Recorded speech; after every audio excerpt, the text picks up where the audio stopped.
What's up YouTube, Saf here on SuperSaf TV, and this is my full review of the Huawei P20 Pro after using it for around about 1 month. Now, as you guys know, in these videos I don't go over specs and things like that. If you want to know the specs, they have been covered in my unboxing video.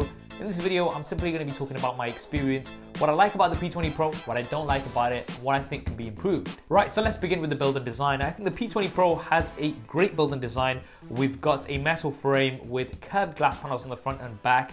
Feels very premium. It's also IP67 water and dust resistant, which is great.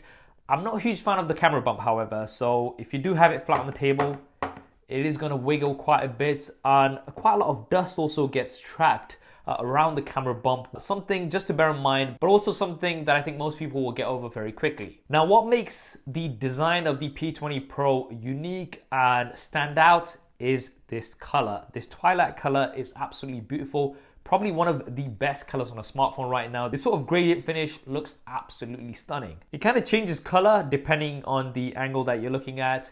And no doubt lots of other manufacturers are going to start copying this. I've already seen some copies of this pop up, but here's a problem. This twilight color is not available in the UK. And that was quite surprising to me because this color is what was pretty much over all of the marketing material, and at the launch event it was the flagship color that they were all talking about and showing off. But after a few of you guys pointed this out, I found out that this is not available in the UK. That's kind of like Huawei saying, you ain't getting any of this. You can look, but you can't touch. But jokes aside, this is the color that everybody wants. I'm not saying that the other colors are bad, but this is the flagship color which really stands out and makes this device look unique, and it's not available in the UK. I'm not sure, it might not be available in other markets as well, so definitely check that out. Now, another thing you're going to get with the P20 Pro, like pretty much all other glass back devices, are fingerprints. You're going to get lots and lots of fingerprints on here. I'd recommend picking up a clear case. I've not found a great clear case personally, but that way you're going to be able to protect the device. You're not going to get as many fingerprints on it, but you'll still be able to appreciate this beautiful color if you can get hold of it. Now let's move on to the front, and yes, there is a notch, and unfortunately there's not much you can do about it. See what I did there? Anyway, there is a notch, and this is something that I know a lot of you guys are generally disappointed about, but this is something that we're seeing a bit of a trend of, and it's likely to be on many flagships this year. OnePlus have already confirmed it for the OnePlus 6, the LG G7 Thin Q is also going to have a notch, and many of the devices are going to have this notch, and it's something that I think most of us are generally going to have to start getting used to. Right, now my opinion on the notch, especially in the iPhone 10, is that generally speaking I don't mind it. And on devices like the iPhone 10, because the bezels are pretty much equal everywhere else, very small on the left, right and bottom, the notch is something that you kind of eventually look past. Now, the thing with the P20 Pro is, like with lots of other notch devices, is that we have a notch, but we also have a chin. Now, this is generally something that I'm not a fan of, but with the P20 Pro, the chin is not there for no reason. It does have a fingerprint scanner within this. And this fingerprint scanner works really well. It's super fast, and my personal preference is a fingerprint scanner at the front. I know we're not at the stage yet where we're going to have fingerprint scanners within the displays. That is going to be coming soon. But for the P20 Pro, having this fingerprint scanner here is pretty cool. And because of that reason, I don't hugely mind this chin. And you can use this home button to navigate as well, so you can get rid of these navigation on-screen buttons altogether. And the way this works is by tapping the home button, you will go back. By tapping and holding, you're going to go to the home screen. And by sliding left or right, you're going to get your recent apps. Now, although this is quite an interesting implementation, it's something that I kind of just couldn't get used to because I'm so used to having either on-screen buttons or capacitive buttons. And this is where I think, there is space here on the left and right of the home button to potentially have had capacitive buttons. I'm sure there's a technical reason why Huawei haven't done this, how things work inside the device, I don't know. So this is something I would have liked, however, it's not here unfortunately, and I do prefer the on-screen buttons, although they do take up some real estate on your screen. Now, another thing about the notch is that you can hide it. You can just go into the settings, and then it's just gonna put a black bar, and then you're gonna have almost an equal black bar on the top and bottom. but that area is still going to have useful information such as your battery percentage, the time, as well as some notification icons. And I think this is really nice that Huawei have included this, so that way at least they're given an option to use this if they really don't like the notch. Now, notch aside, the display is actually pretty good overall. It's got good viewing angles, the colors are nice, and it's relatively sharp. It's not quite HD like other devices, it's full HD+. It also gets pretty bright, but it's definitely not as bright as other devices such as the iPhone 10 and the Samsung Galaxy S9 Plus, which overall do have better displays compared to the Huawei P20 Pro, but generally speaking, I think most people will not have much of an issue with the display on this device. Right, now let's talk about something that I know a lot of you guys are interested in, and that is this triple Leica camera setup. I'm just giving it a bit of a wipe because I'm getting lots of dust and fingerprints on this. Now, the cameras are actually one of the key selling points of the P20 Pro, and I believe this is one of the first, if not the first smartphone with a proper triple camera setup. So there's one RGB camera, there's one monochrome camera, and there's one telephoto camera, which is going to give you up to 5 times hybrid zoom. Now, the cameras are really great. Some of the best cameras for images out there right now. You can shoot at up to 40 megapixels, but by default, it is at 10 megapixels. And I kind of get why this is, and that is because at 40 megapixels, I just didn't really like the images compared to 10 megapixels. At 10 megapixels, it seems like there's more software processing, so you get better dynamic range. The images just tend to be a little bit sharper in my opinion. So my advice would always be to stick to 10 megapixels. I don't think you're gonna have a problem at 10 megapixels. Yes, you can shoot at 40 megapixels in certain situations if you want lots and lots of detail. And at 10 megapixels, images are absolutely great. You've got great dynamic range, you've got nice colors and plenty of detail. You've also got Master AI. Now, the way this works is it's gonna detect your scene and it's gonna enhance the image depending on what it sees. So for example, if you're taking an image with some blue skies, then it's going to really punch those blue skies to make the image look somewhat more pleasing to some eyes. This might not be for everyone, so you can switch this off quite easily. It's going to come down to personal preference. And then there's the night mode. Now, the night mode on this takes some of the best low light pictures on any smartphone right now. Now, when you press the shutter in night mode, it's going to take 4 seconds to take the image, so you're going to kind of hold the camera still for that time.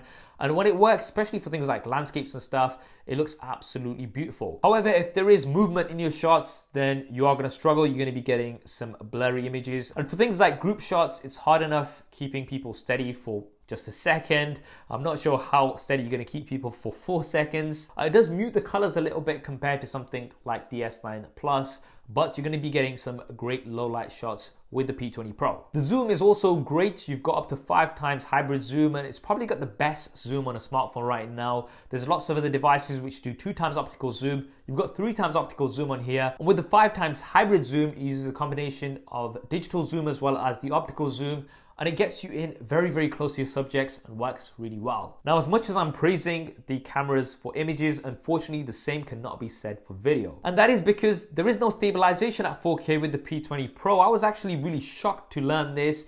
In the demo with Huawei, they were talking about this artificial image stabilization, which is the best you're gonna find out there, but they didn't mention that it doesn't work at 4K. Now, in my opinion, this is a massive oversight from Huawei. It's 2018. This is something that we kind of expect from most smartphones, and we have been doing for the past few years. At 1080p, the footage is stable, although it does go a little bit soft. So if you're somebody who likes taking lots of video on your smartphone, then the P20 Pro is definitely not for you. Now let's talk about the front-facing camera, which once again, I do have lots of problems with.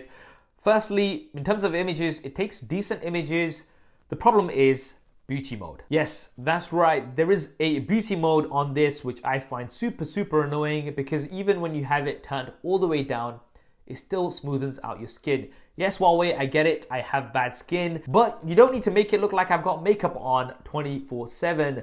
Now, this is something that I've talked to a few people about, and a lot of people also agree with me that we should have an option to completely switch this off if needed. And a lot of people also have told me that apparently this is a trend in China, having beauty modes from the front-facing cameras, and Huawei, being a Chinese manufacturer, is obviously taking this on board. However, if Huawei want to do well in the Western markets, then they need to take into consideration what we want as well. And most of the people that I've spoken to don't like this beauty mode because it does make your skin look fake. Some people might like it, but either way, we should have an option to completely switch this off. Now, furthermore, when it comes to video, things are even more annoying. And that is because if we go into the settings here, you can see that we only have 720p from the front-facing camera, which I had no idea about. I went out, I shot lots of camera comparisons, and I came back and I looked at the footage and it was 720p, and I was like, what? A 2018 flagship with a 720p front-facing camera, especially with how popular vlogging is these days. But then I had a look around. Once again, I was scratching my head in the settings thinking this can't be right. There should be 1080p from the front-facing camera.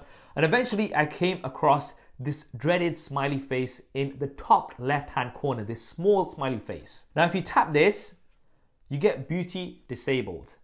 Now, if you go into the settings, voila, you have 1080p. Now, this is super frustrating for me, somebody who uses tech on a regular basis. Having to try to figure this out just to get something as simple as 1080p video is just completely insane. I don't know what went into the thinking behind this software.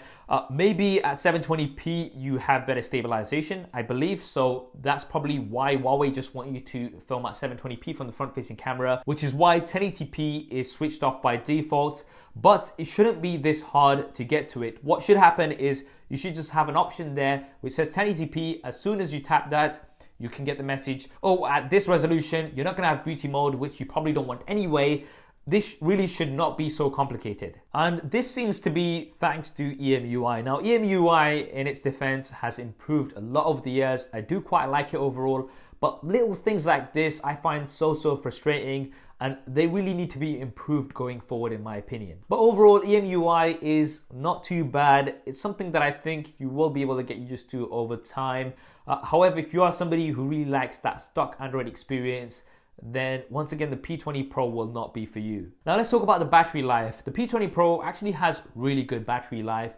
You've got a 4000 mAh battery, which is pretty huge. And I do have to give credit to Huawei's engineers for being able to fit in such a large battery in this relatively compact form factor. I think most people should be able to get through the day without any problems. That is thanks to the large battery, also thanks to the Full HD Plus resolution, so you're not pushing out as many pixels as other devices. We're talking 5 hours plus of on-screen time, which is very good. And if you do need a quick top up during the day, then you do have Huawei SuperCharger included out of the box, which is going to give you fast charging. Unfortunately, however, there is no wireless charging. This is something that was a little bit surprising to me because this phone does have a glass back, so it's something that I guess could have been implemented, and it's something that I actually do value now. This is going to come down to your personal preference and how important wireless charging is to you. And we also have an IR blaster. This is something that I personally don't use much, but I know it's important to quite a lot of people. It's something that we're seeing much less of these days.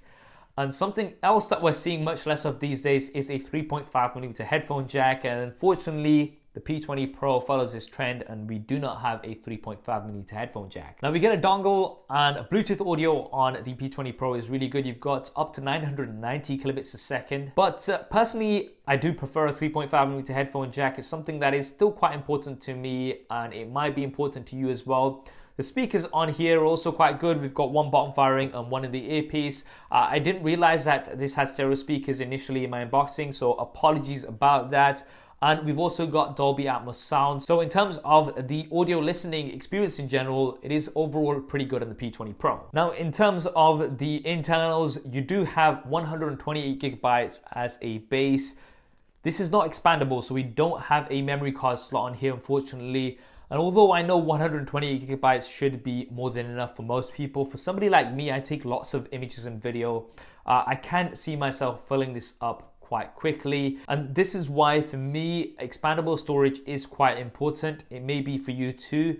And performance wise, this has been really good overall. We do have last year's processor, however, the Kirin 970, which was on the Huawei Mate 10 Pro. So from my speed test, you'll see that when we do compare this to a flagship such as the Samsung Galaxy S9 Plus that has the Qualcomm Snapdragon 845, which is kind of the flagship Android processor for 2018, it's not going to live up to that, although generally speaking for most people it should be good enough. However, because the Huawei P20 Pro does come in at £800 here in the UK, that is a flagship price, and I would have expected a new 2018 processor that kind of matches up to the Snapdragon 845. And availability wise, yes, you can buy this in the UK but not the Twilight version, but this is not available in the US. Now, I know this is a struggle that Huawei is going through, and it's Quite a shame really, because I think Huawei make great devices and it would be awesome for these devices to be available to the US market. Huawei is the third biggest manufacturer of smartphones in the world. That's after Samsung and Apple. Hopefully they'll be able to figure out this situation soon and Huawei devices will eventually be available in the US. And that is my 1 month later review of the Huawei P20 Pro. Overall, I really do like this phone and I can definitely recommend it. Am I going to be using it as my personal daily driver? Am I going to be putting my main SIM in it?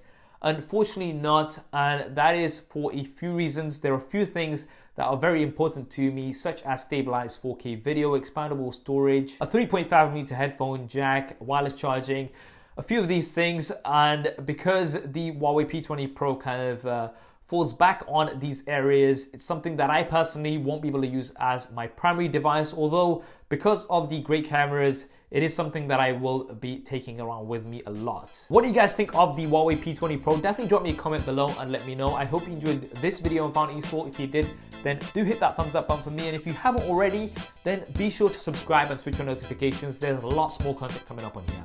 Thanks for watching. This is Saf on SuperSaf TV. I'll see you next time.